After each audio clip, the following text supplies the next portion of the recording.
In this video, I'm going to show you 3 simple things you can start using straight away for better blues solos, so stay tuned.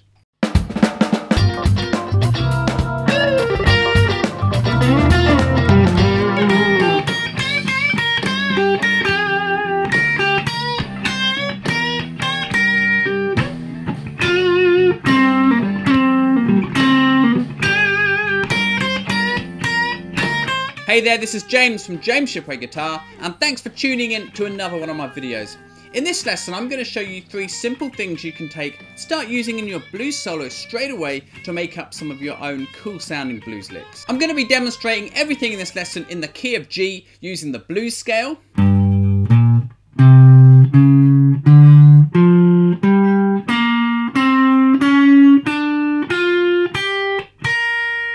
and the G sliding blues scale.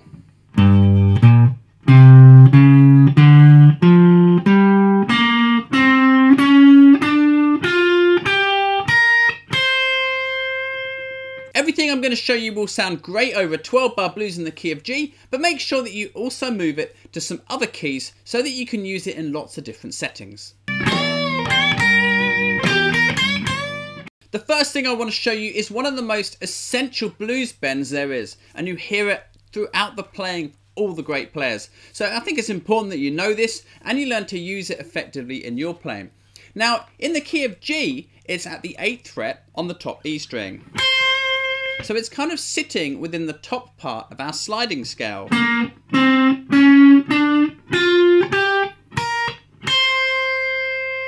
So what we're going to do is grab that note and we're going to bend it up 2 frets in pitch like this.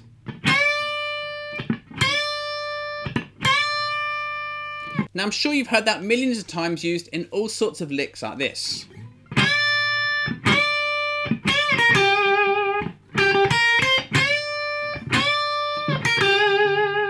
So if you're not using this bend in your playing, I'd really suggest you got familiar with it and start experimenting with it, because you're going to find it's going to bring a lot to your playing. It has a really cool sound, it's really versatile, and it also works in lots of different places within a 12-bar blues. So put on a backing track and really see what you can do with that bend like this.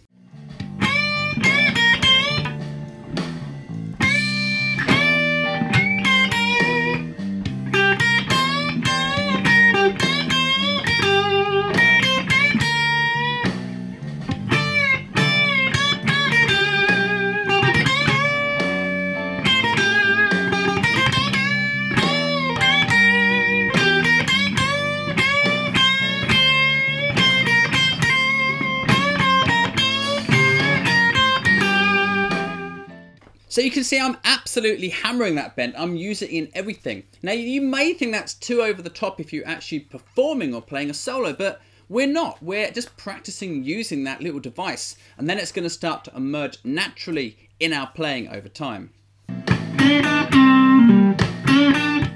The next thing I'm going to show you is this little blues slide down here. Has a really nice greasy blues sound. So let's have a look at how we can play that. So I'm starting on the 6th fret on the G string. So this is our blues scale note in our position 1 blues scale. This note there. I'd often use my 3rd finger to play it. Some people might use their little finger. And the idea here is that we start on that blues note.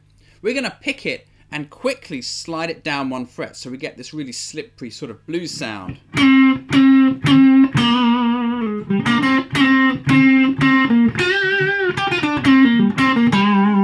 So just like we did with the bend, take your G blues backing track and just experiment with mixing that in with the sort of things you normally play already. So we might think of some ways to get into that slide.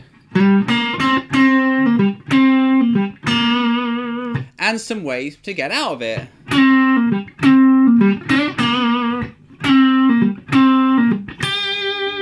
So that you're mixing it in with what you already do, and it will naturally just become something you use in your solos, and it can sound really cool.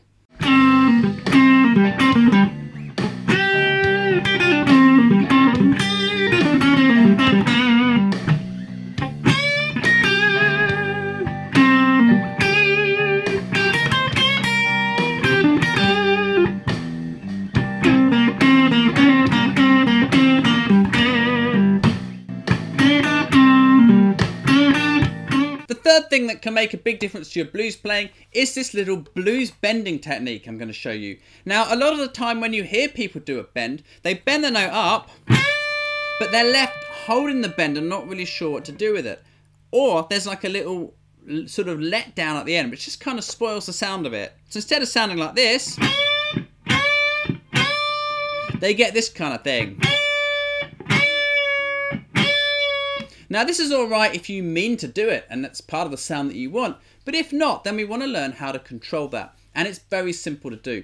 What I'm going to do is at the top of the bend, I'm just going to kill it off with my picking hand here. So my picking hand just gently falls onto the string and mutes it off so that we can let the bend down without hearing any of that kind of annoying noise. It's a very small movement, I'm not like this. Okay, so I'm almost pushing the bend up into my right hand, and my right hand just falls down gently on it and keeps it quiet. Now I'm using the bend we looked at earlier there, but you want to practice this on any of your common blues bends. For example, the B string at the 6th fret in the key of G. And that just ties up your bends, gives them more punch and more sort of definition whenever you use them. And what you'll notice is the better your bending gets, the better your playing is going to sound, because as blues players, we bend so often. So if our bending's letting us down, it's going to have a really negative impact on the overall sound of our playing. So now stick on your jam track and experiment with cutting off those bends using this right hand technique.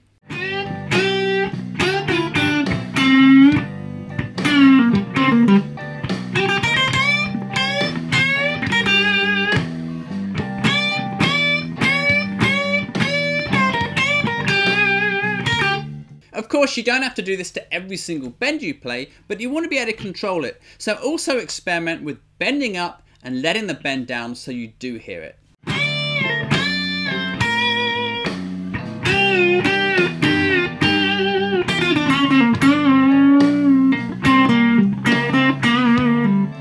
Okay, so there you go. There's 3 little tips that you can start using in your blues playing straight away, and I'm sure you'll sort of find they'll have a positive impact on the sort of sounds that are coming out of your amp. So the first one was this bend at the top of the sliding blues scale.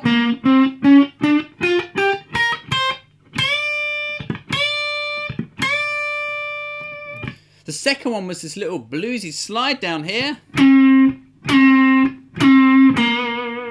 And the third one was learning to control the sound of your bends and cut them off at the top so we don't hear the release using our picking hand.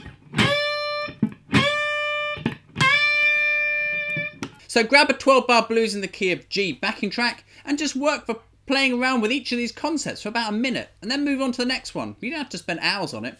And what you'll find is bit of work like that and it will start to seep into your playing and come out naturally when you solo without you really having to think about it. So that's all for today. Thanks a lot for watching. I hope that's been really useful for you. Remember to check out my website, jamesshipwayguitar.com, for loads of other great lessons, free ebooks, videos and all sorts of other stuff. You can also sign up for an exclusive members only power pack of my very best video lessons. Click the link under this video to go straight there now and check it out. Thanks a lot for watching, and I'll catch you next time.